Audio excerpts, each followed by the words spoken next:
Suma þríhyrninga gilda ákveðnar reglur, 30, 60, 90, svona merkið því 90, þríhyrningar, það gilda ákveðnar reglur þá. Styttri skammhliðin, hliðin sem að snertir 60 gráðu hornið og langhliðin tengjast að því leytinu til að langhliðin tvöföld styttri skammhliðin og hin hliðin rótin af 3 sinnum x, sinnum hin skammhliðin. Og ég get nýtt mér þetta þegar ég að rekna. Og við sjáum hérna, ef þetta væri orðadæmi þá þarf ég bara að teikna þetta upp.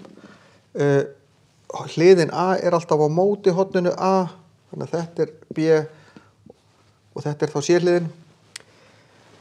Hvað veit ég? Jú, ég veit að langhliðin 4, ég veit að þessi hérna tvöfalt lengri en þessi, þá þarf ég bara að gera 4 deilt með 2, þannig að þessi augljóslega 2.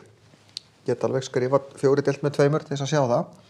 Og þá þessi 2 sinnum rótin af 3 og ég má bara skila þessu svona. Ég get líka slegið inn í vasareikni og skrifa hvað kemur út úr því. Hér veit ég að þessi 9, þá þessi tvöfalt stærri, hún 18 og þessi 9 sinnum rótin af 3 og ég geri ekkert við það. Annað en eins og ég get slegið þetta hvoru tveggja inn í.